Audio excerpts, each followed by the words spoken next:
Mes chers amis, je suis très content cette matinée d'avoir fait face à la presse nationale et internationale dans le cadre de cette 3e édition du Meet-up de cette Afrique que nous organisons ici au Terrou-Bi dans la journée du vendredi 6 mai. Effectivement, cet événement avait été reporté par respect à la communauté musulmane à laquelle nous appartenons, par respect à l'islam, puisque nous sommes des musulmans, par respect au khalife général des Layènes. Donc je suis très honoré d'avoir animé cette matinée une conférence de presse parce que nous avons choisi la date du vendredi 6 pour faire cet événement-là. L'objet de la conférence de presse est que cet événement doit être populaire. Nous devons rendre populaire le meet-up. Nous devons rendre populaire les rencontres économiques. Nous devons rendre populaire les discussions économiques parce que notre pays et son espace public sont saturés par les discours politiques et les discours politiciens. Il est important à un certain moment, dans ce contexte international difficile, où l'Ukraine et la Russie se battent et vont vers une guerre, on parle même de la 3e guerre mondiale, que Dieu nous en prive. Dans ce contexte de Covid-19, où tous les pays sont en train de connaître ce qu'on appelle la récession, parce qu'ils ne peuvent plus faire de croissance, dans ce contexte, il est important que le secteur privé national soit mobilisé. Dans ce contexte, il est important que tous les fils du Sénégal, les dignes fils du Sénégal, que les secteurs politiques, que les religieux, que la jeunesse soient orientés vers un débat utile, à savoir un débat économique. C'est la raison pour laquelle le contexte de la 3e édition du Meet-up de cette Afrique se passe dans un environnement difficile. C'est la raison pour laquelle nous avons choisi un homme comme M. Babacar Ngom comme parrain pour le montrer en exemple à la jeunesse. C'est la raison pour laquelle également nous avons rendu hommage au président de la République Macky Sall pour les innombrables réalisations et infrastructures dont il vient de doter le Sénégal.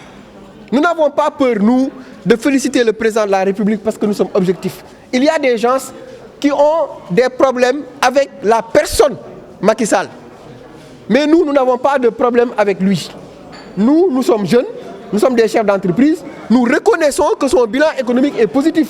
Nous reconnaissons tous les efforts qu'il a consentis pour doter du Sénégal des infrastructures de dernière génération. Je peux en citer les infrastructures de transport, puisque dans cet événement-là, nous parlerons des enjeux de la mobilité au Sénégal.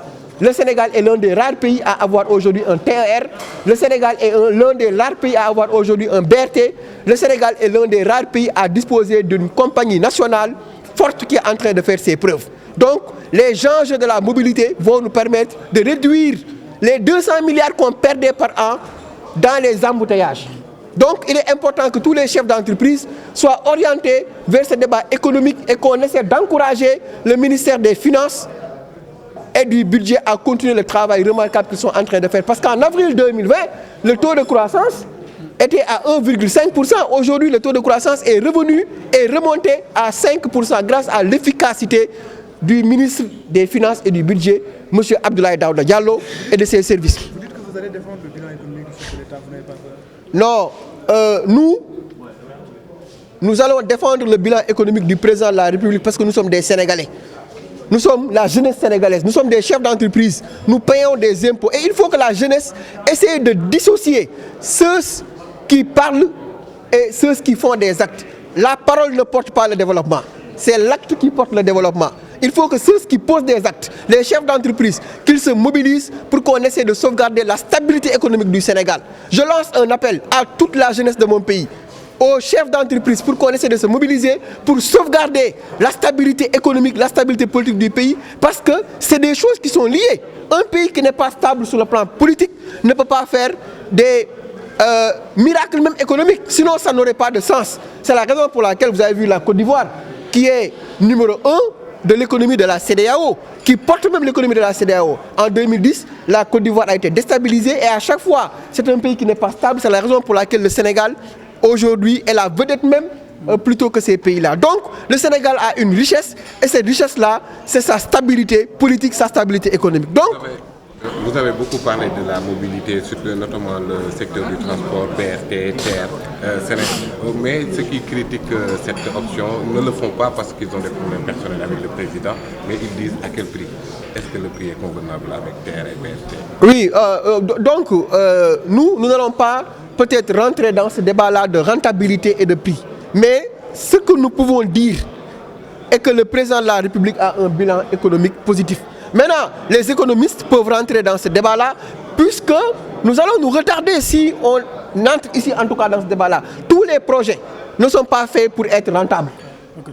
Il y a des projets qui sont d'envergure nationale. Il y a des projets qui sont faits pour l'utilité publique.